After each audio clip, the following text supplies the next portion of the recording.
واللہ عنہم الرجس وطہرہم تطہیرا۔ اللہم صل علی محمد اللہم صل علی محمد وآل محمد۔ اللہم کل ولیک الحجۃ ابن الحسن صلواتک علیہ وعلی آبائہ فی ہذہ الساعۃ وفی کل ساعۃ ولیا وحافظا وقائدا وناصرا ودلیلا وعینا حتی تسکنہ ارضک طوعا وتمتعہ فیہا طویلا بحق محمد وآلہ الطاہرین۔ اما بعد اوصیکم ونفسی بتقوی اللہ۔ عزیزان، خطبہ اول میں اپنے آپ کو اور آپ عزیزان کو تقوی الہی کی وصیت کرتا ہوں کہ انشاءاللہ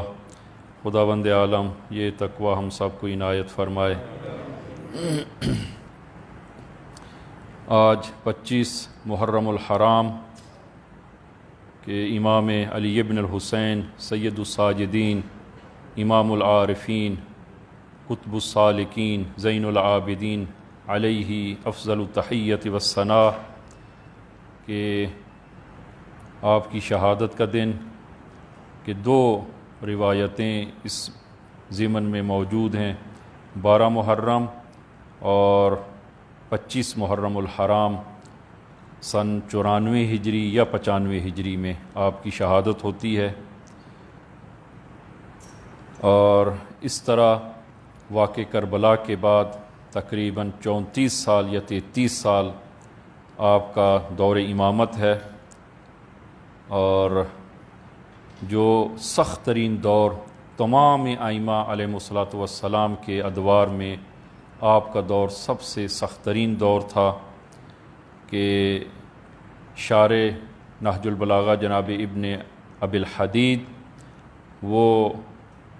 لکھتے ہیں کہ امیر المومنین کی شہادت کے بعد شام سے 3 مرحلوں میں حکم نامہ صادر ہوا۔ پہلے مرحلے میں حکم نامہ جاری ہوا کہ جو بھی امیر المومنین علی ابن ابی طالب کے فضائل و مناقب کو بیان کرے اس کا بیت المال سے شہریہ اور حصہ کاٹ دیا جائے اور اس کو بیت المال سے محروم کر دیا جائے۔ اور پھر دوسرے مرحلے میں جو حکم نامہ جاری ہوا کہ جو دوسروں کے فضائل میں احادیث کو بیان کرے تو اس کو جائزہ اور انعام سے نوازا جائے۔ اور تیسرے مرحلے میں حکم نامہ جاری ہوا کہ جو علی ابن ابی طالب کی منقصت میں اور نقائص میں اور منفی نکات کو بیان کرے اسے بھی جائزہ دیا جائے اور انعام دیا جائے۔ تو اس طرح لوگوں کو اہل بیت سے لالچ دے کر یا مرعوب کر کے لوگوں کو اہل بیت سے دور کیا، اور رسول گرامی اسلام صلی اللہ علیہ وآلہ وسلم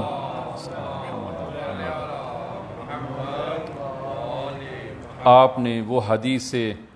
ثقلین کہ جو کئی مرتبہ آپ نے حدیث بیان فرمائی، انی تارک فیکم الثقلین کتاب اللہ و عطرتی اہل بیتی، تو قرآن و اہل بیت کے مابین عملی طور پر جدائی ڈال دی گئی۔ لہٰذا آپ ملاحظہ فرمائیں کہ حضرت ابا عبداللہ علیہ الصلاۃ والسلام کے جو 10 سال امام حسن کی شہادت کے بعد 10 سال آپ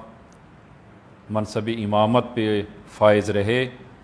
تو ان 10 سالوں میں ہمارے پاس جو احادیث ہیں امام حسین سے وہ 270 سے زیادہ نہیں ہیں۔ یعنی ان 10 سالوں میں 270 پر آپ تقسیم کریں تو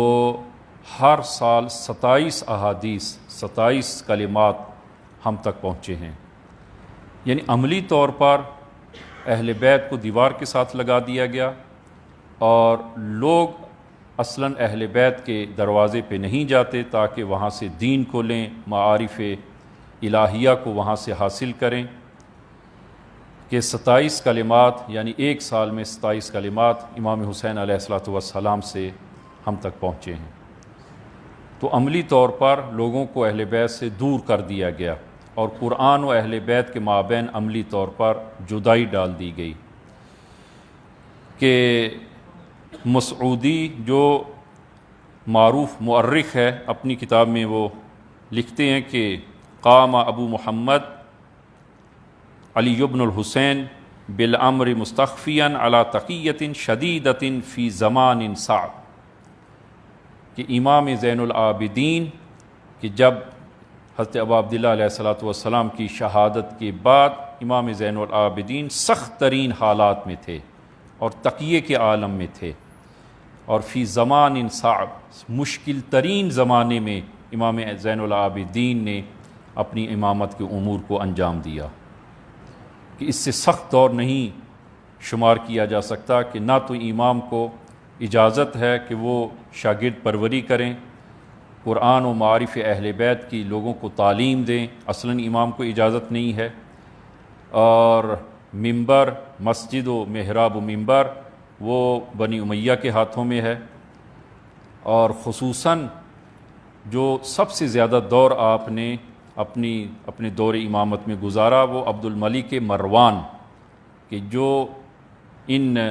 بنی امیہ اور مروانیوں کے ان بادشاہوں میں سب سے زیادہ خبیث ترین انسان یہی عبد الملک مروان تھا، کہ یہ شخص قرآن کی تلاوت خلافت پر اور بادشاہت پر آنے سے پہلے کہ قرآن کی کثرت سے وہ تلاوت بھی کرتا، اور نماز اور روزہ اور اکثر مسجد میں یہ دیکھا جاتا، اور اس بنا پر اس کو حمامۃ المسجد سے تعبیر کیا جاتا ہے، یعنی یہ کبوتر مسجد ہے، مسجد کا کبوتر ہے، کہ جب بھی اس کو دیکھا جائے تو وہ مسجد میں ملے گا۔ لیکن جب ایک دن اسی طرح مسجد میں ہے کہ اس کو خبر دی گئی کہ پہلا خلیفہ وہ اس دنیا سے رحلت کر چکا ہے اور اب تم خلیفہ ہو، اس نے فوراً قرآن کو بند کیا اور ایک جملہ کہا کہ یہ میرے اور تمہارے درمیان آج سے جدائی ہے، میرے اور تمہارے یعنی قرآن اور میرے درمیان آج سے جدائی ہے۔ اور یہ تاریخ میں موجود ہے کہ اس نے ایک مرتبہ قرآن کی تلاوت کر رہا تھا، اور ایک عذاب کی آیت پہ جب پہنچتا ہے تو وہ آیت اس کو پسند نہیں آتی، تو قرآن کو تیر باران کیا گیا، اس کے حکم پر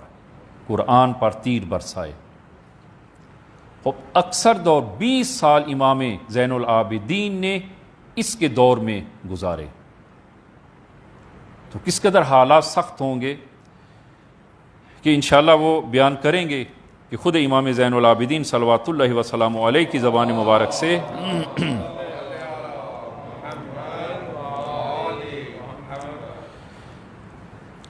کہ ہم اختصار کے ساتھ کچھ جہات اس دور کی کہ جس دور میں امام نے زندگی گزاری اور اپنے منصب امامت کو انجام دیا،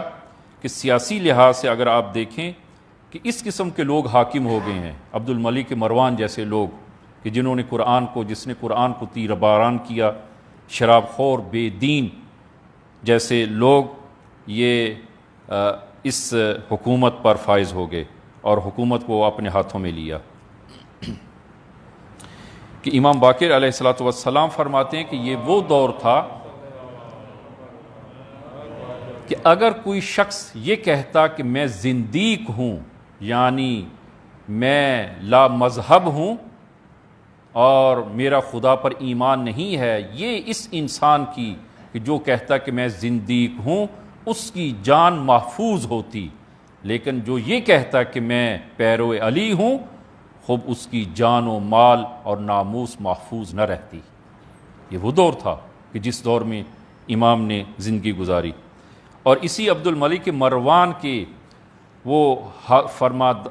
حاکموں میں سے ایک حاکم حجاج بن یوسف ثقفی ہے کہ جو بصرہ اور کوفہ پر حاکم تھا اور جس نے شیعہ کشی کی 80,000 سے زائد شیعوں کا یہ قاتل ہے، کہ جناب یحییٰ ابن ام طویل کہ جو امام زین العابدین کے اصحاب میں سے تھے، ان کے ہاتھ اور پاؤں کٹوائے پہلے اور پھر شہید کروایا۔ جناب یحییٰ ابن ام طویل اور اسی طرح جناب سعید ابن جبیر کہ جن کا بہت بڑا مقام ہے، جناب سعید ابن جبیر، ان کو شہید کروایا۔ جناب کومیل، جناب کمبر کہ جو امیر المومنین کے شاگردان خاص تھے، خوب ان کو شہید کروایا۔ اور اسی طرح اور بہت سارے شیعہ امیر المومنین اس دور میں شہید کر دیے گئے یا ان کو زندان میں ڈال دیا گیا۔ تو اہل بیت کے ارد گرد خلوت تھی اور کوئی اہل بیت کے دروازے پہ نہیں آتا تھا، کہ خود امام زین العابدین فرماتے ہیں کہ یہ مطلب ابن ابی الحدید، شرح ابن ابی الحدید جلد نمبر 4 میں، اور اسی طرح بہار میں اور دیگر کتب میں، کہ امام فرماتے ہیں ما بمکۃ والمدینہ 20 رجلا یحبنا، مکہ اور مدینہ میں 20 لوگ نہیں تھے جو ہم سے محبت کا دم بھرتے ہوں، 20 لوگ نہیں تھے۔ اس دور میں امام نے کام کیا، اس لیے کہ وہ غیرت دینی معاشرے سے ختم کی جا چکی تھی۔ عملی طور پر قرآن معطل تھا، سنت معطل تھی، اور سنت کی جگہ بدعات کو دوبارہ اسی جاہلیت اولا کو اور اسلام سے پہلے والی جاہلیت کو دوبارہ معاشرے میں رائج کیا جا چکا تھا، اور اسی بنا پر حضرت ابا عبداللہ علیہ الصلوۃ والسلام نے قیام کیا اور قربانی پیش کی۔ لہذا امام زین العابدین کہ آپ کی امامت کے جو فرائض ہیں ان میں سے کہ آپ کے فرائض نہایت سخت فرائض تھے، کہ سیاسی لحاظ سے معاشرہ، اسلامی معاشرہ تباہ ہو چکا تھا، کہ بنی امیہ جیسے حاکم اس معاشرے پر وہ قابض ہو چکے تھے، اور وہ لوگ کہ جو دین اور اسلام کے معتقد نہیں تھے، اور یہ یزید کے، البتہ یہ اشعار یزید کے نہیں ہے، کسی اور کا ہے، لیکن اکثر ان اشعار کو اس نے پڑھا کہ لعبت بنو ہاشم بالملک فلا جاء نبی ولا وحی نزل، کہ یہ تو بنی ہاشم نے حکومت حاصل کرنے کے لیے ایک ڈھونگ رچایا تھا، نہ کوئی وحی نازل ہوئی ہے اور نہ کوئی فرشتہ آیا ہے، نہ قرآن ہے نہ وحی ہے، سب کا انکار کیا۔ ایسے لوگ حاکم ہو چکے تھے اسلامی معاشرے پر۔ اور اسی طرح فرہنگی اور ثقافتی لحاظ سے معاشرہ وہی جاہلیت والے معاشرے میں آہستہ آہستہ تبدیل ہو رہا تھا، کہ آپ ملاحظہ فرمائیں کہ یہ اسلامی معاشرہ مدینہ جو مرکز ہے اسلام کا، وہاں پر موسیقی کی محافل، یہ امام صادق امام سجاد کے دور کی میں بات کر رہا ہوں، کہ موسیقی کی محافل عام ہو چکی تھیں اس دور میں، اور موسیقی کی محافل بھی مخلوط، مرد و زن کی موسیقی کی محافل عام تھی، کہ یہ جناب ابو الفرج اصفہانی، ان کی ایک کتاب الاغانی نامی کتاب، یہ بنی امیہ کے دور میں اس نے یہ کتاب لکھی کہ خلافت اسلامی میں اور اس بادشاہت میں، اور جو لوگ اس حکومت پر قابض ہو چکے تھے، ان کے درباروں میں جو غنا رائج ہو چکا تھا، اس بارے میں جو مغنی تھے اور مغنیاں تھیں، ان کے حالات کو اس نے اس کتاب میں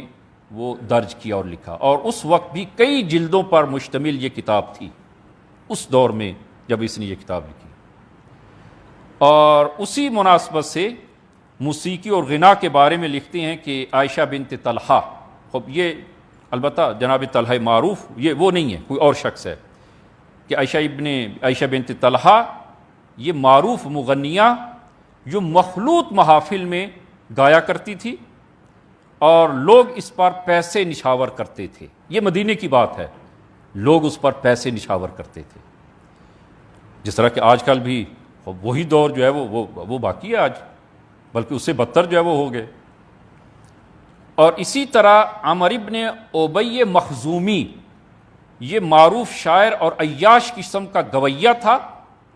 اور جو اہل فسق و فساد کی محافل میں جاتا اور اشعار پڑھتا اور گاتا، اور مرد و زن کی مخلوط محافل میں یہ گایا کرتا تھا۔ اور اسی طرح ایک مغنیہ مدینہ سے مکہ کا سفر کرتی ہے تو پورا مدینہ اس کو خدا حافظی کے لیے مدینہ سے باہر تک آتا ہے، اور جب مکہ پہنچتی ہے تو مکہ والوں نے اس کا استقبال کیا۔ یہ اسلامی معاشرہ ثقافتی لحاظ سے اس حد تک وہ گر چکا تھا کہ جہاں پر وہ قرآن، رسول خدا، اہل بیت کی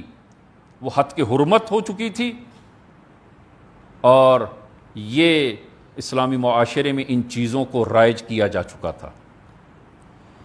کہ جناب حسن بصری جو معروف ہیں، جناب حسن بصری روضے رسول پر آتے ہیں اور عرض کرتے ہیں یا رسول اللہ، اگر آپ آج زندہ ہو کر اسلامی معاشرے کو دیکھیں تو فقط قبلہ کے علاوہ کوئی چیز باقی نہیں ہے، فقط قبلہ، کہ مسلمان وہ 5 وقت کی نماز قبلہ رخ ہو کر نماز پڑھتے ہیں، اس کے علاوہ کچھ باقی نہیں ہے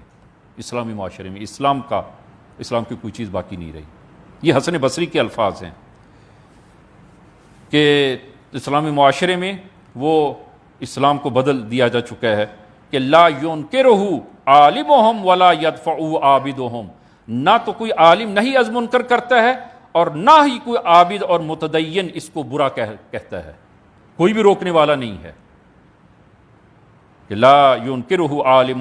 عالمہم ولا یدفعہ عابدہم۔ اور اسی طرح کہ اسلامی معاشرے میں جو اسلامی اقدار تھیں ان کو پامال کیا گیا۔ یہ اس ثقافتی لحاظ سے اسلامی معاشرہ، اس دور کا اسلامی معاشرہ، اور دینی لحاظ سے سقوط جو اسلامی معاشرے میں جو معاشرہ سقوط کا شکار ہوا کہ انس بن مالک سے جب کہا کہ تم بہت زیادہ رسول خدا کے قریب، کیونکہ جب رسول خدا نے مکہ سے مدینہ ہجرت کی تو انس بن مالک کی والدہ نے، لوگ ہدایہ لے کر رسول خدا کی خدمت میں آتے تھے، اور انس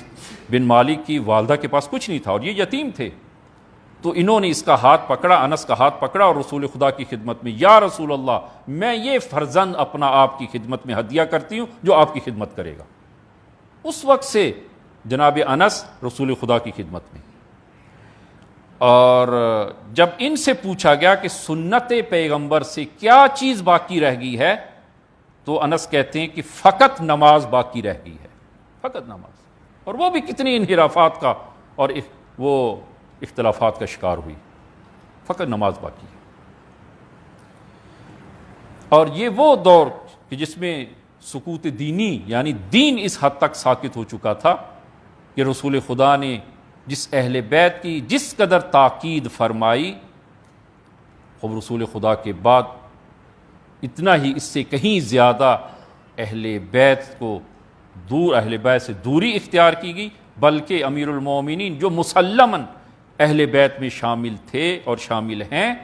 ان پر سب کیا گیا، اور یہ تاریخ میں معلوم ہے، سب کو معلوم ہے، امیر المومنین پر سب کیا گیا۔ اور کتنا عرصہ، یہ سن 99 ہجری میں کہ عمر بن عبد العزیز نے اس سب کو آ کر ختم کیا، 99 ہجری میں جا کر۔ اور پھر اس دور میں مسجد جب بنائی جاتی تھی تو اس مسجد کا نام مسجد سب امیر المومنین رکھا جاتا۔ بہت ساری مساجد ایسی تھی جن کا نام سب امیر المومنین، ان مساجد کا نام۔ اور اجتماعی لحاظ سے بھی یہ معاشرہ انحطاط کا شکار ہوا۔ اب امام زمان، امام سجاد علیہ الصلوۃ والسلام خب امام وقت ہیں، چونکہ ہمارا عقیدہ ہے امام کی مشروعیت خدا کی جانب سے ہے اور یہ منصب الہی ہے، البتہ اس مقام کی مقبولیت عوام سے ہے۔ مقبولیت، یہ دو مطلب الگ جو دو چیزیں ہیں، مشروعیت خدا کی جانب سے ہے، مقبولیت وہ عوام کی جانب سے، کہ لوگ آئیں اور امام کی خدمت میں آئیں اور قبول کریں کہ آپ ہم پر حکومت کریں، تب امام آئے گا اور ان پر حکومت کرے گا، وگرنہ امام اس طرح حکومت نہیں کرے گا۔ اور حکومت امام کے شؤون اور امام کے وظائف میں سے ایک وظیفہ ہے، فقط یہ کل وظیفہ امام کا فقط حکومت کا حاصل کرنا نہیں ہوتا۔ امام حجت الہی ہے اس روئے زمین پر، بلکہ زمین و آسمان کے لیے حجت الہی ہے امام۔ اور امام کے شؤونات میں سے ایک شؤون اور ایک امام کا وظیفہ وہ حکومت ہے کہ اگر لوگ امام کو قبول کریں بعنوان امام، لہذا ملاحظہ فرمائیں کہ امیر المومنین کو جب تک وہ مقبولیت نہیں ہوئی، امام نے مسلمین کی حکومت اپنے ہاتھوں میں نہیں لی، اور جب لوگوں نے اجتماع کیا اور امام کو قبول کیا تو اس وقت امام نے حکومت اپنے ہاتھوں میں لی۔ اب امام زین العابدین صلوات اللہ وسلام علیہ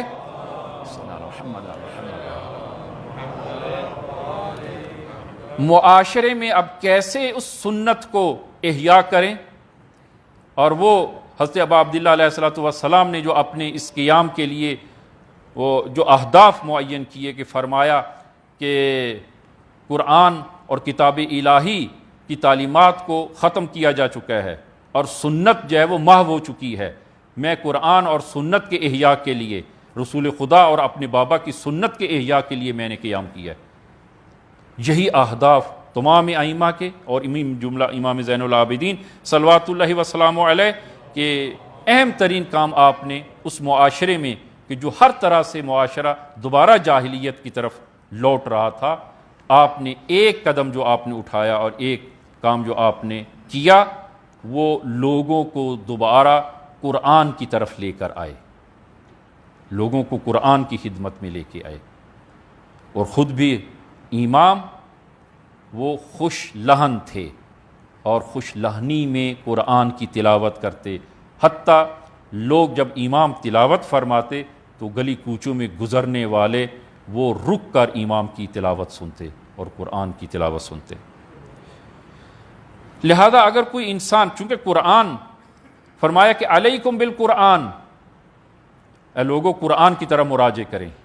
قرآن کی خدمت میں آئیں، کیونکہ قرآن خزائن الہیہ میں سے ہے، اور اس لیے کہ اگر قرآن سے انسان آشنا ہو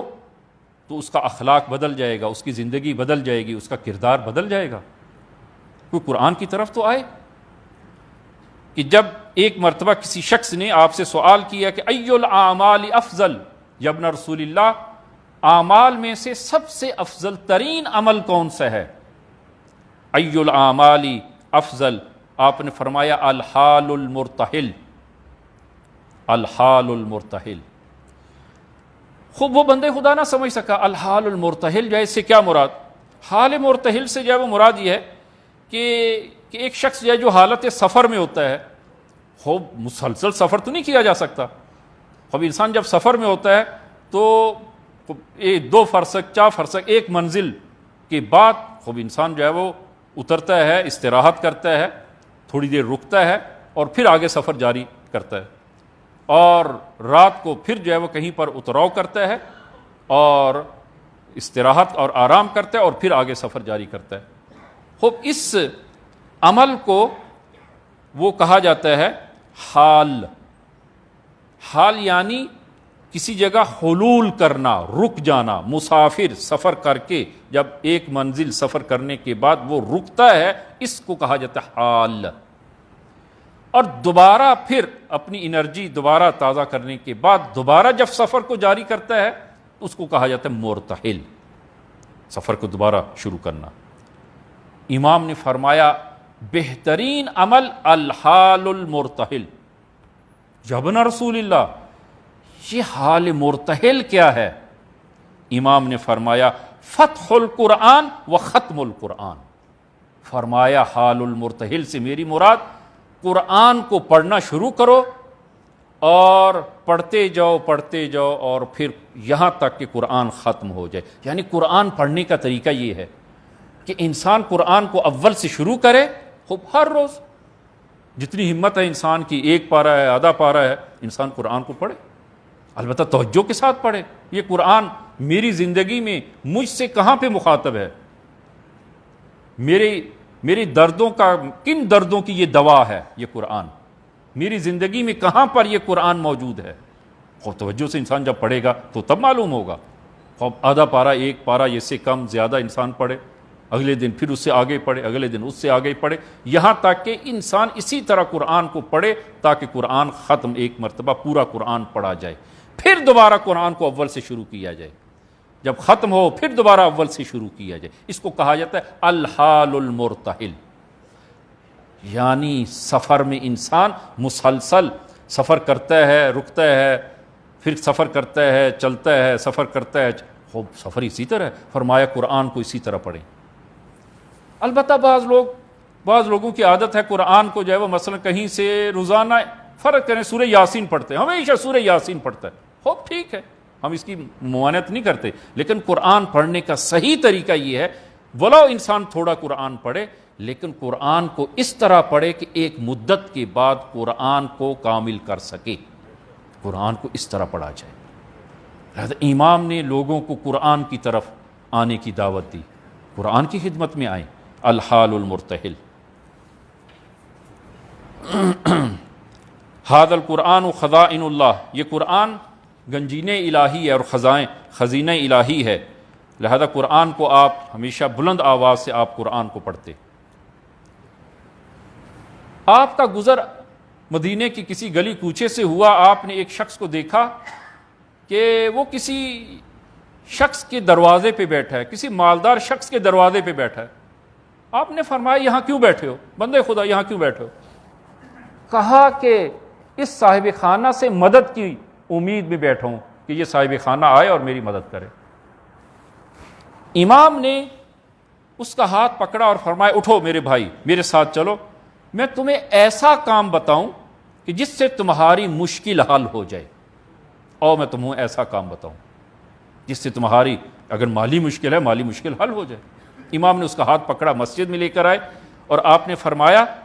کہ 2 رکعت صلی رکعتین، 2 رکعت نماز بجا لو. جس طرح کہ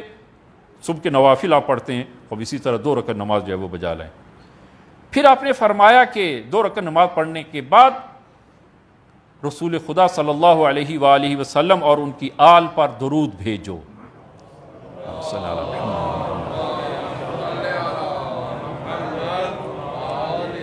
اور پھر فرمایا کہ جس طرح میں بتاؤں اسی طرح تم انجام دو کہ انشاءاللہ خداوند عالم تمہاری مشکل کو حل کرے گا. یعنی پہلے 2 رکعت نماز، پھر درود، اور پھر اس کے بعد فرمایا کہ سورہ حشر کی آخری 5 آیات، سورہ حشر کی آخری 5 آیات، سورہ حدید کی پہلی 6 آیات، 5 6 11، اور سورہ آل عمران کی 2 آیات، آیہ نمبر 26 اور آیہ نمبر 27، کہ قل اللہم مالک الملک تؤتی الملک ممن تشاء. یہ آیات سورہ آل عمران کے آیہ نمبر 26 اور 27، یہ کل 13 آیات نماز، درود، اور اس کے بعد سورہ حشر کی آخری 5 آیات، سورہ حدید کی پہلی 6 آیات، اور سورہ آل عمران کے آیہ نمبر 26 اور 27، اس کی تلاوت کرو اور پھر خدا سے اپنی حاجت طلب کرو. امام نے دیکھیں اس کی مشکل کشائی کے لیے مسجد اور قرآن کی خدمت میں لائے، قرآن کی لوگوں کو قرآن کی طرف ارجاع دیا. لہذا عزیزان، یہ امام نے، یہ اہم ترین کام جو امام نے وہ انجام دیا، ان میں سے ایک لوگوں کو قرآن کی طرف ارجاع دیا. دوسرا، آپ خود ملاحظہ فرمائیں کہ شام میں جب اس قافلے کو اسیر کر کے، اور امام کو اسیر کر کے جب شام لے کے جاتے ہیں، تو وہاں پر جو حالات پیش آتے ہیں اس میں بھی امام نے لوگوں کو قرآن سے ہدایت دی. قرآن سے، کہ جب ایک گمراہ اور ایک بوڑھا شخص جو ہے وہ اس نے اس راہ کو دیکھا اور کہا الحمدللہ الذی قتلکم واراح الناس منکم، خدا کی حمد و شکر، خدا کا شکر کہ جس نے تمہیں قتل کیا ہے اور لوگوں کو تمہارے شر سے آزاد کیا ہے. ہاں، یہ اس بوڑھے شخص نے امام سے کہا کہ خدا کا شکر ہے کہ تم لوگوں نے ہمارے خلیفہ کے خلاف نعوذ باللہ وہ خروج کیا ہے اور خدا نے تمہیں قتل کیا اور شکست دی ہے اور لوگوں کو تمہارے شر سے آزاد کیا ہے. یہ جملہ کہا. امام نے فرمایا کہ اے بندے خدا، کیا تو نے قرآن پڑھا ہے؟ کہا قرآن پڑھا. امام نے فرمایا 4 آیات کی تلاوت کی امام نے، جن میں سے یہ 2 آیات یہ ہیں کہ امام نے فرمایا کہ قرآن میں کیا یہ آیت نہیں پڑھی قُل لَا أَسْأَلُكُمْ عَلَيْهِ أَجْرًا إِلَّا الْمَوَدَّةَ فِي الْقُرْبَى، کہ اس آیت کو نہیں پڑھا؟ کہا اسیر میں نے اس آیت کو پڑھا ہے۔ کہا فرمایا آپ نے کہ تم جانتے ہو کہ وہ مودت کیا ہے؟ وہ قربا کی مودت جو قرآن نے، رسول خدا نے جو سوال کیا ہے تم سے، اپنے اجر رسالت کا جو سوال کیا ہے کہ میری اہل بیت اور قربا سے محبت و مودت کی جائے، وہ قربا کون ہے جانتے ہو؟ کہا کہ نہیں ہمیں نہیں معلوم کہ وہ قربا کون ہے۔ فرمایا کہ وہ قربا ہم ہیں اور وہ اولاد پیغمبر ہم ہیں۔ اسی طرح آپ نے پھر دوسری آیت پڑھی، فرمایا کہ کیا قرآن میں یہ تم نے نہیں پڑھا انما یرید اللہ لیذھب عنکم الرجس اہل البیت ویطہرکم تطہیرا؟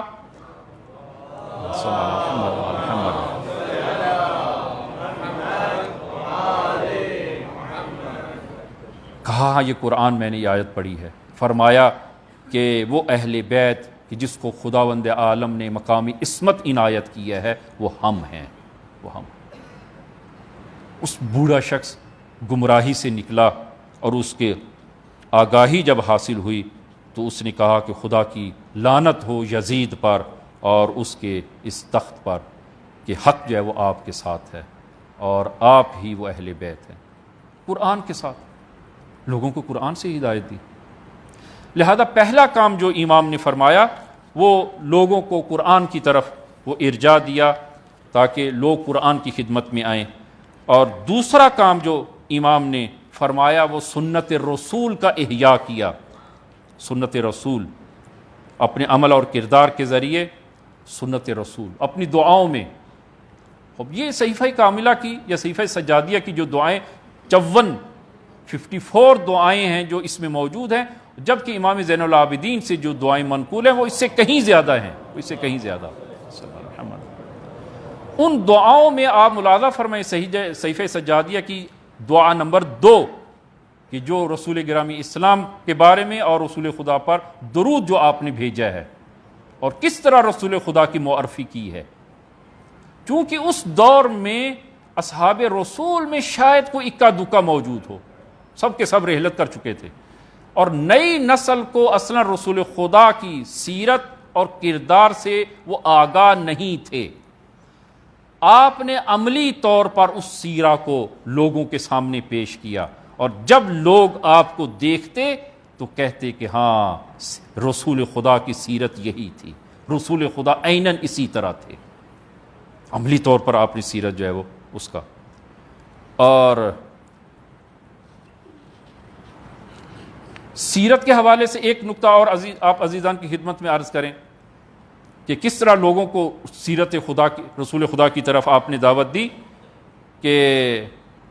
امام نے اپنی ایک کنیز سے شادی کی۔ اس دور میں کنیز سے شادی کرنا ایک معاشرے میں ایک عیب سمجھا جاتا تھا۔ امام نے پہلے اپنی اس کنیز کو آزاد کیا، آزاد کرنے کے بعد اس سے شادی کی۔ اور جب یہ خبر عبد الملک مروان کو یہ پہنچتی ہے، اس نے ایک خط لکھا اور امام سے کہا کہ آپ معاشرے میں مورد احترام ہیں اور آپ نے اپنی حیثیت اور شان اور حیثیت کی حفاظت نہیں کی۔ اگر آپ ہمیں کہتے تو عرب کی کسی وہ دوشیزہ اور عرب کی کسی خاتون سے آپ کی شادی ہم کروا دیتے، اور آپ نے یہ کیا کیا کہ ایک کنیز سے شادی کی۔ امام نے، البتہ امام کی جو پہلی اور اصلی شادی تھی وہ امام حسن صلوات اللہ وسلام علیہ کی بیٹی جناب صلی اللہ علیہ محمد فاطمہ بنت امام حسن سے آپ کی ازدواج ہوئی، جس سے آپ کی تقریباً 15 اولاد تھیں۔ 15 اولاد امام باقر علیہ الصلوۃ والسلام کی والد محترمہ کہ امام باقر کے بارے میں کہ یہ حسنی بھی ہیں حسینی بھی ہیں، باپ کی جانب سے حسینی اور ماں کی جانب سے حسنی ہیں امام باقر، اور 15 اولاد تھیں فاطمہ بنت امام حسن سے۔ اور اس کے علاوہ امام نے یہ دوسری شادی کی، اپنی کنیز کو آزاد کیا، پھر اس سے شادی کی۔ اور عبد الملک مروان نے تانا دیا، امام نے جواب میں کیا لکھا؟ فرمایا ھذا رسول اللہ تزوج بامتہ، فرمایا میں نے اپنے جد رسول خدا کی سیرت پر اور سنت پہ عمل کیا ہے۔ رسول خدا نے کنیز سے شادی کی؟ رسول خدا کی آپ ازدواج میں دیکھیں، آپ نے بھی ایک کنیز کو آزاد کیا، پھر اس سے شادی کی۔ میں نے اپنی جد کی سنت پہ عمل کیا ہے۔ اس کو وہ حیرت کی نگاہ سے نہ دیکھا جائے۔ عبد الملک نے جواب میں کہا، فقال عبد الملک ان علی ابن الحسین یشرف من حیث یتبع الناس، کہا کہ یہ خانوادہ نبوت ایسے مقام سے شرف اور منزلت پاتا ہے کہ جہاں سے ہم تنزل کرتے ہیں، سقوط کرتے ہیں، جو چیز جس کو ہم اپنی پستی کا ذریعہ سمجھتے ہیں، یہ اہل بیت وہاں سے فضیلت پاتے ہیں، وہاں سے فضیلت پاتے ہیں۔ لہذا آپ نے سنت کو اپنے عمل کے ذریعے سنت کا احیاء کیا۔ اور اسی طرح آپ کی سیرت میں کہ خصوصاً ماہ مبارک رمضان میں اور اس کے بعد بھی ماہ مبارک رمضان میں روزے سے جب ہوتے تو آپ حکم دیتے کہ ایک گوسفند کو ذبح کیا جائے، اس گوسفند کا آب گوشت، سالن بنایا جاتا، آب گوشت وہ بنایا جاتا، اور جب افطار کے قریب ہوتا تو آپ اعلان فرماتے کہ آئیں، اپنے اپنے کاسے لے کر آئیں، اور امام خود تشریف رکھتے اور لوگوں کو وہ آب گوشت تقسیم کرتے، آخری قطرے تک وہ آب گوشت۔ چونکہ مدینہ میں اس وقت کے حالات سخت ترین تقریباً قحطی کے حالات تھے، اور یہ واقعہ حرہ کے بعد کے حالات ہیں، واقعہ حرہ کے بعد کہ کس قدر اصحاب رسول کا قتل عام کیا گیا یزید کے دور میں، کہ 3 دن تک مدینہ کو لشکر یزید کے لیے 3 دن مدینہ کو مباح قرار دیا گیا، لوگوں کی جان، مال اور آبرو 3 دن کے لیے ان یزیدیوں کے لیے مباح قرار دی گئی۔ اور ان یزیدیوں نے جو مدینہ میں جو قتل و غارت کی، اصحاب رسول کا قتل عام کیا، جناب حنظلہ کا اور ان کے اولاد کا، اور اسی طرح جو عصمت دری کی گئی وہاں مدینہ میں، کہ اس واقعے کے کئی سالوں تک وہ اولاد نامشروع اولاد جو پیدا ہوئی وہ ایک اسلام کے لیے ایک ننگ و آر شمار ہوا۔ ان حالات میں کہ قحطی کے ایام تھے مدینہ میں، اس دور میں قحطی جیسا سما تھا، آپ ہر روز ایک گوسفند ذبح کرتے، آپ گوشت بناتے، لوگ قطار میں آتے اور وہ آپ کاسوں میں ڈال ڈال کر دیتے، آخری قطرے تک تقسیم کرتے، اور اتنے میں افطار کا وقت ہو جاتا تو حدیث کے الفاظ ہیں یأکل التمر والخبز، اور خود امام وہ کھجور اور نان سے روزہ افطار کرتے، اپنے لیے ذرا برابر اس سے نہ رکھتے، سارا تقسیم کر دیتے۔ یأکل الخبز والتمر، سنت رسول کا احیاء کیا آپ نے۔ اور اہم ترین جو نقطہ کہ احیاء امامت، عزیزان رسول خدا کے بعد امامت کا، جو رسول خدا اپنے بعد امامت کا قانون اور جو امامت کو چھوڑ کر گئے تھے، معاشرے میں وہ امامت کی جگہ دوسری چیزوں کو دے دی گئی۔ امامت کی جگہ خلافت آ گئی، غدیر کی جگہ سقیفہ آ گیا، اور امامت کا، عزیزان امامت کا وہ تصور جو آج الحمدللہ آپ کے اندر ہے وہ اس دور میں نہیں تھا۔ تشیع کربلا، جو تشیع خالصتاً واقعاً جو تشیع تھی، جو شیعہ تھے، شیعہ درجہ یک، وہ کربلا میں شہید ہو گئے، اور کچھ اکا دکا جو باقی تھے، اور جو بعد کے حالات پیش آئے ہیں کہ جن میں واقع حرہ ہے، اسی طرح جو ہے وہ توابین کا قیام ہے، اسی طرح کے مختار کا قیام ہے، اور بہت ساری تشیع اس میں جو ہے وہ شہید کر دی گئی۔ اور اسی بنا پر امام فرماتے ہیں کہ مکہ اور مدینہ میں 20 لوگ نہیں تھے کہ جو ہم سے محبت رکھتے ہوں، اور امام نے جو کام شروع کیا 4-5 افراد سے امام نے اس امامت کو اور امامت کے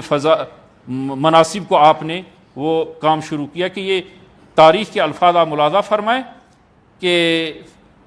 فضل بن شاذان جو محدثین شیعہ میں سے ہیں، اور امام جواد، امام ہادی اور امام عسکری کے شاگردوں میں سے ہیں، 3 اماموں کے شاگرد ہیں یہ جناب فضل بن شاذان۔ وہ کہتے ہیں کہ امام سجاد کی امامت کے اوائل میں ان 5 ہستیوں اور لوگوں کے علاوہ امام کا کوئی پیرو نہیں تھا، 5 افراد فقط، جناب سعید ابن جبیر، جناب سعید ابن مسیب، جناب محمد ابن جبیر ابن مطعم، یحییٰ ابن ام طویل اور ابو خالد کابلی، یہ 5 افراد۔ امام نے انہی 5 افراد کو لے کر یہیں سے تشیع کو کی بنیاد یعنی تشیع کو پھیلانا شروع کیا، یہیں سے۔ اور تشیع اس قدر الحمدللہ کہ ائمہ ہدیٰ علیہ الصلوۃ والسلام کی تعلیم و تربیت کے ساتھ تشیع کے اس وقت سے پھیلنا شروع ہوئے، اور آج آپ ملاحظہ کریں کہ دنیا کے ہر کونے میں جہاں آپ پر جائیں یہ حق کی آواز آپ کو ملے گی اور یہ حق موجود ہوگا۔ اور تشیع کی تربیت کی ہے عقائد کے لحاظ سے بھی، عملی لحاظ سے بھی، عملی لحاظ سے بھی۔ میں 2 مثالیں آپ عزیزان کی خدمت میں وہ پیش کروں گا۔ عقیدے کے لحاظ سے تشیع، اس دور کی تشیع، اکا دکا یہ 4-5 افراد کے علاوہ میں وہ بات کر رہا ہوں، عموم جو محب اہل بیت تھے، لیکن عقیدے کے لحاظ سے وہ پختہ نہیں تھے اور رشد اور ترقی ان میں نہیں تھی جو آج الحمدللہ یہ رشد و ترقی موجود ہے۔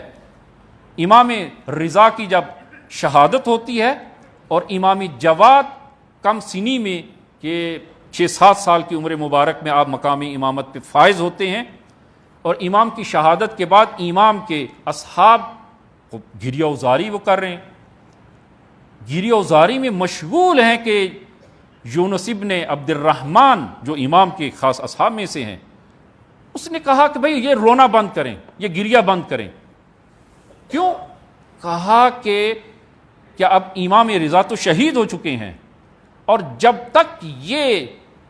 چھوٹے فرزند جوان اور بڑے نہیں ہو جاتے تشیع کے لیے کوئی فکر کریں، کوئی سوچ کریں کہ تشیع کیا کرے، جب تک یہ بالغ نہیں ہوتے۔ جب یہ کلام جناب ابن سلط نے، جناب ابو سلط نے یہ کلام جب سنی کہ جناب یونس یہ بات کر رہے ہیں، خوب زور سے ایک تھپڑ جناب یونس کو مارا اور کہا کہ میں نے تو سمجھا کہ تم مومن ہو اور مسلمان ہو، یہ تمہارا کیا نظریہ؟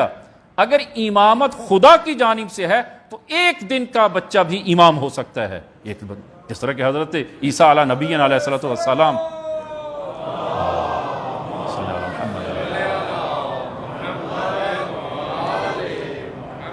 اور اگر امامت خدا کی جانب سے ہے تو خدا ایک دن کے بچے کو امام اگر قرار دے، خوب الہی عہدہ ہے، خوب وہ امام ہے، جس طرح کہ حضرت عیسیٰ۔ اور اگر 100 سال کا شخص بھی ہو اور امامت خدائی نہ ہو، لوگوں کی ہو، خوب وہ امام نہیں ہے۔ یہ کیا بات کہ جب تک یہ بچہ بڑا نہیں ہوتا اس وقت تک جو ہے وہ تشیع کے لیے کوئی فکر اور سوچ کی جائے، خوب یہ امام ہے۔ یہ فکر تھی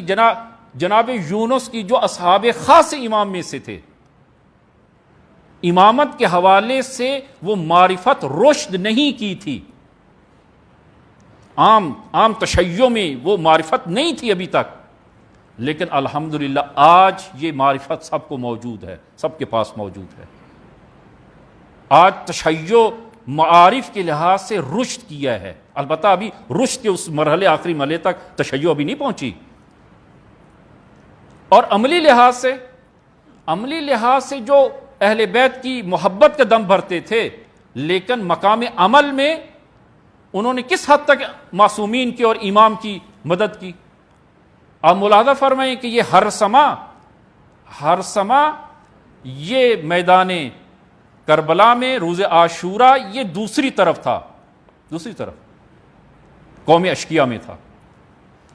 اور یہ قومی اشقیاء سے آتا ہے امام کی خدمت میں، جناب حر سے پہلے آتا ہے یہ ہر سما امام کی خدمت میں، ابھی جناب حر ابھی نہیں آئے، یہ پہلے آتا ہے امام کی خدمت میں، اور امام سے معذرت چاہتا ہے، معافی طلب کرتا ہے کہ مجھے معاف فرمائے کہ میں نے وہ آپ کے مد مقابل دشمن کی فوج میں موجود تھا، کہ میرا گناہ ہے، مجھے معاف کریں۔ فرمایا امام نے، ہر سما کیا ہوا کہ کیوں ادھر آئے ہو؟ کہا کہ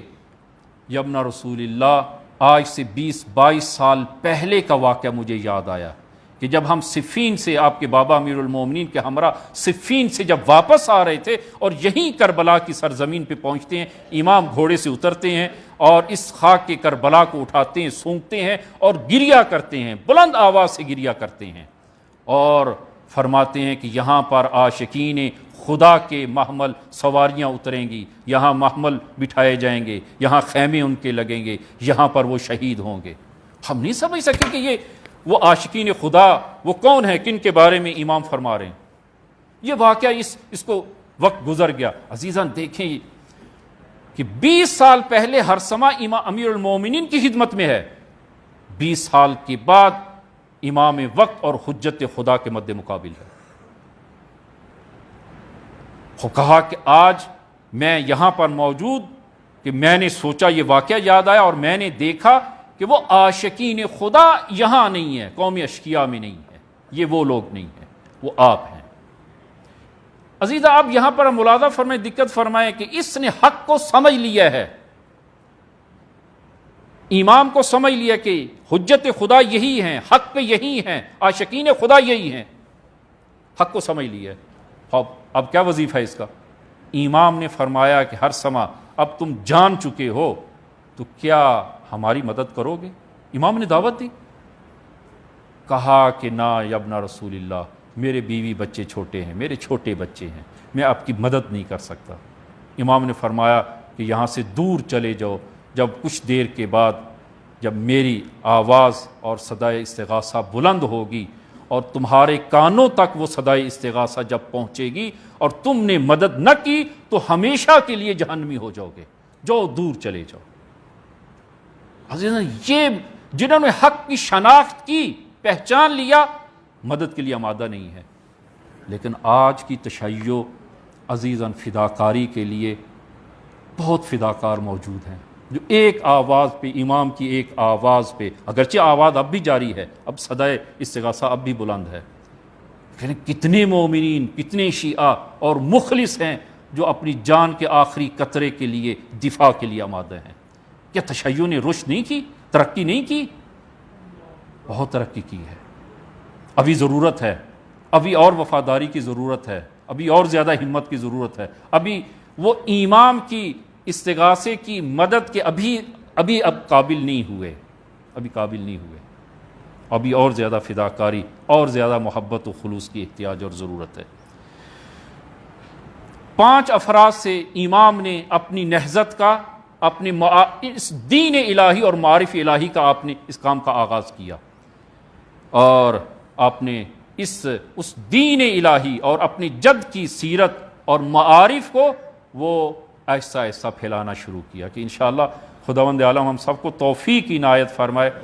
کہ امام کی یہ سعی اور کوشش جو آپ نے فرمائی ہم اس پر پورا اتر سکیں انشاءاللہ۔ بسم اللہ الرحمن الرحیم، قل هو اللہ احد اللہ الصمد لم یلد ولم یولد ولم یکن لہ کفوا احد۔ اللهم صل على محمد وآل محمد، اللهم صل على محمد وآل محمد۔ بسم اللہ الرحمن الرحیم، الحمد للہ رب العالمین، والصلاة والسلام علی محمد وآلہ الطیبین الطاہرین المعصومین، اللہم صل علی محمد المصطفیٰ، اللہم صل علی علی المرتضیٰ، اللہم صل علی فاطمة الزہراء،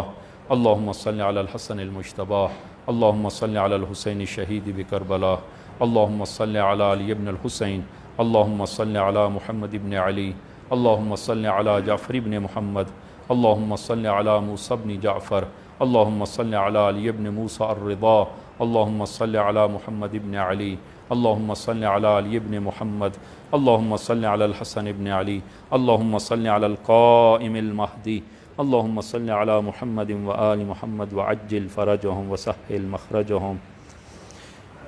اوصیکم ونفسی بتقوی اللہ۔ عزیزان، خطبہ دوم میں بھی اپنے آپ کو اور آپ عزیزان کو تقوی الہی کی وصیت کرتا ہوں کہ انشاءاللہ خداوند عالم یہ تقوی ہم سب کو عنایت فرمائے۔ نہایت اختصار سے فقط ایک حدیث آپ کی امام زین العابدین صلوات اللہ وسلام علیہ سے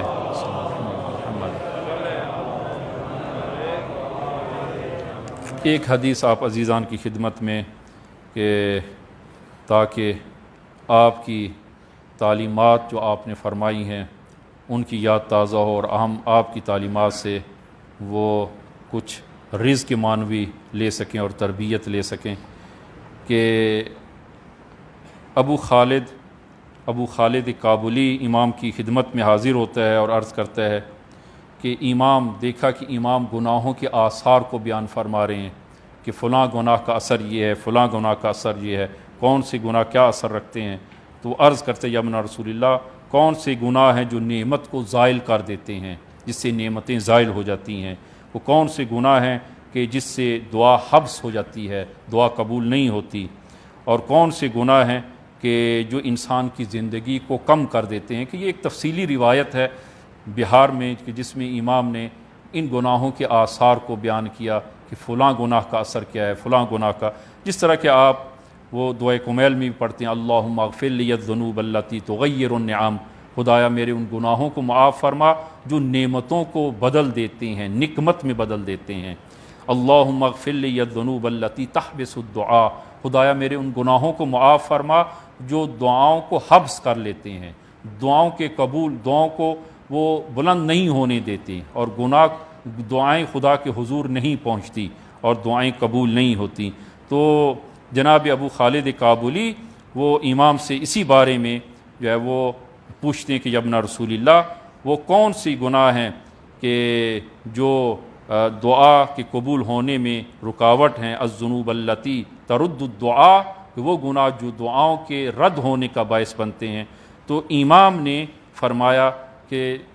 4-5 گناہوں کی طرف آپ نے اشارہ فرمایا، اور فرمایا پہلا گناہ کہ جس سے دعا قبول نہیں ہوتی سوء النیتی۔ سوء نیت، اگر کوئی انسان وہ سوء نیت رکھتا ہو اور خدائی کاموں میں اس کی نیت خالص نہ ہو، اس کی نیت میں کھوٹ ہو اور نیت بد رکھتا ہو، خدا سے سوء ظن نہ رکھتا ہو، حسن ظن جو ہے وہ نہ رکھتا ہو، سوء ظن رکھتا ہو خداوند عالم سے، تو فرمایا کہ یہ چیز باعث بنتی ہے کہ اس کی دعا جو ہے وہ قبول نہ ہو۔ سوء نیت جو ہے وہ 1-2 مثالیں میں سادہ عرض کروں، مثلا جو ہے وہ اگر جو کام آپ عزیزان کرتے ہیں خدا کے لیے کریں، خالصتاً خدا کے لیے کریں، دیکھا دیکھی نہ کریں، لوگوں کو دکھانے کے لیے نہ کریں، کسی کی مدد کرتے ہیں خدا کے لیے کریں، حتیٰ اگر مجالس امام حسین برپا کرتے ہیں تو خدا کے لیے کریں، خالصتاً خدا کے لیے کریں۔ ایسا نہ ہو کہ فلانی نے مجلس کی ہے، اپنے گھر میں کہیں پر مجلس رکھی ہے اور میں بھی جو ہے وہ اس کے مقابل میں مجلس رکھوں، فلانی نے فلاں کو بلایا اور بہت زیادہ لوگ اکٹھے ہوئے اور مجمع بہت زیادہ لگا تو میں فلانی کو بلاتا ہوں تاکہ لوگ زیادہ اکٹھے ہوں۔ خوب یہ نیت خالص نہیں ہے، نیت کو صاف رکھیں، خالص رکھیں کہ ایسے افراد کہ جو آپ کو دین سے اور معارف الہیہ سے جو آپ کو آگاہ کریں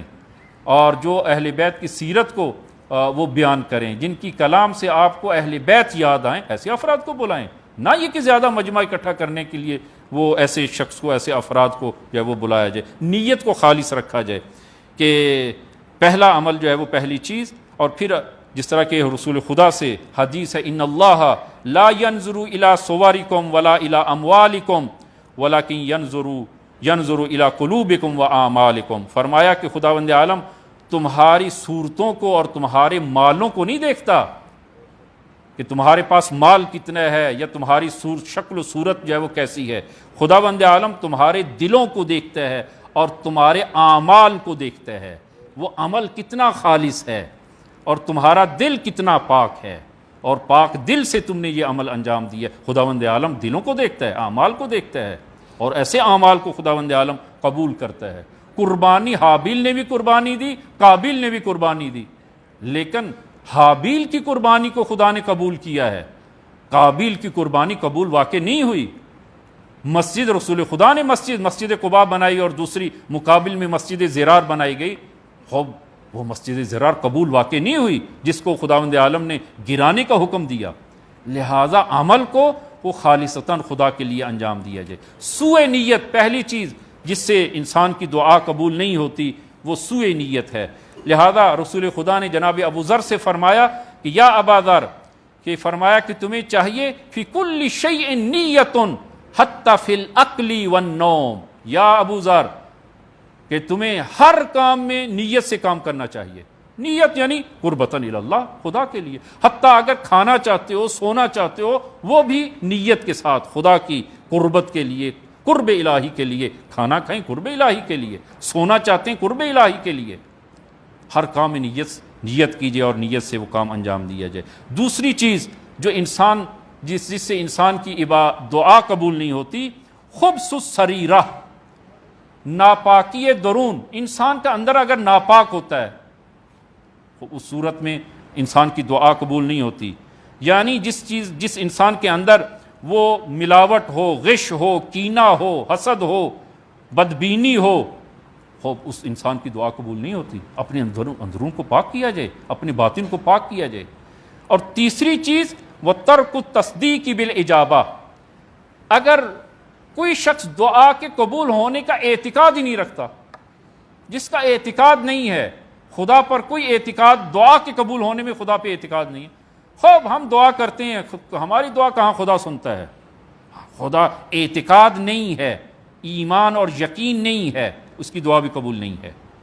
خداوند عالم نے فرمایا ادعونی استجب لکم، مجھے پکارو میں تمہاری دعاؤں کو قبول کرتا ہوں. ایک شخص امام کی خدمت میں آئے، امام صادق کی خدمت میں، یمنا رسول اللہ صلی اللہ علیہ محمد، میں پکارتا ہوں خدا کو، خدا نے کہا دعا کرو میں قبول کرتا ہوں، میں دعا کرتا ہوں قبول نہیں ہو رہی. امام نے فرمایا کہ کیا تمہارا کہنا یہ ہے کہ خدا نے خلف وعدہ کیا ہے، خدا نے وعدہ کیا دعا کے قبول کرنے کا، اور نعوذ باللہ خدا نے اپنے وعدہ خلافی کرتا ہے، جبکہ خدا وعدہ خلافی نہیں کرتا. تمہیں دعا کرنے کا طریقہ نہیں معلوم کہ دعا کیسے کی جاتی ہے. اس طریقے سے دعا کرو کہ دعا سے پہلے خدا کی حمد و ثنا کرو، اور پھر جو ہے وہ حمد و ثنا کے بعد درود محمد و آل محمد پر درود بھیجو. پھر اس کے بعد اپنے گناہوں کا اقرار کرو، خدایا میں گناہگار ہوں، میرے یہ گناہ ہیں، خدا کے سامنے، کسی اور کے سامنے نہیں. اپنے ان گناہوں کو جو ہے وہ اقرار کرو، توبہ کرو، خدا سے مغفرت طلب کرو، اور پھر جو ہے وہ دعا کرو. خداوند عالم دعا قبول کرے گا. دعا کو صحیح طریقے سے جو ہے وہ انجام دو. اور چوتھی چیز وَتَأْخِيرُ الصَّلَوَاتِ الْمَفْرُوضَاتِ حَتَّى تَذْهَبَ أَوْقَاتُهَا، نماز، واجب نماز کو اس قدر تاخیر کرنا، لیٹ کرنا کہ ان کا وقت گزر جائے. فرمایا اس شخص کی دعا بھی قبول نہیں ہے. اور آخری وَاسْتِعْمَالُ الْبَذَاءِ وَالْفُحْشِ فِي الْقَوْلِ، فرمایا کہ وہ شخص کہ جو فحاش ہے، جس کی زبان پر گالیاں ہیں، جس کی زبان ناپاک ہے، جو دوسروں کی حد کے حرمت کرتا ہے، اور فرمایا کہ ایسے شخص کی فحش و ناسزا جو دیتا ہے دوسروں کو، فرمایا کہ اس شخص کی دعا بھی قبول نہیں ہے. جس طرح کہ سورہ واقعہ میں آیہ نمبر 25 میں لا یسمعون فیہا لغوا ولا تاثیما، اور رسول خدا نے فرمایا ان اللہ حرم الجنت علی کل فحاش، خداوند عالم نے فحاش جو بد زبان ہے، جس کی زبان پر گالی اور فحش ہے، خداوند عالم نے جنت اس پر حرام قرار دی ہے. اس کی دعا قبول نہیں ہے. زبان کو پاک کرے. یہ زبان مجرائے کلام الہی اور دعا الہی اسی زبان سے جاری ہوتی ہے. اور زبان ہی جب ناپاک ہو، فحاش ہو، خوب ایسی زبان سے دعا کیسے، ایسی زبان سے نکلی ہوئی دعا کیسے قبول ہوگی؟ کہ انشاءاللہ خداوند عالم ہم سب کو توفیق عنایت فرمائے، اور خصوصاً سیرت امام زین العابدین ہم سب کو عنایت فرمائے. خدایا بحق امام زین العابدین امام زمان کے ظہور میں تعجیل فرما، اور ہمیں ان کے یار و انصار میں محشور فرما. امام کو ہم سے راضی و خوشنود فرما، اور امام کی نظر عنایت تمام مومنین پر نظر عنایت فرما. خدایا بحق زہرا، بحق امام زمان، بحق امام زین العابدین ہم سب کو مخلص ترین، ہمیں ہماری اولاد کو تا روز قیامت مخلص ترین شیعہ یعنی امیر المومنین میں سے قرار دے، اور ہم سب کو شفاعت اہل بیت عنایت فرما. خدایا دین و دنیا کی خدایا خیر دین و دنیا ہم سب کو عنایت فرما، خیر دین و دنیا ہم سب کو عنایت فرما، خدایا وطن عزیز کو استحکام عنایت فرما، وطن عزیز کے دشمنان چاہے داخلی ہوں یا خارجی ہوں اگر قابل ہدایت نہیں ہے خدایا ان کو نیست و نابود فرما، خدایا ہمارے حکام کو ہدایت فرما کہ وہ عوام کی خدمت کر سکیں، خدایا ہماری ان تمام دعاؤں کو قبول فرما۔ بسم اللہ الرحمن الرحیم، انا اعطیناک الکوثر فصل لربک وانحر ان شانئک ھو الابتر۔ صدق اللہ۔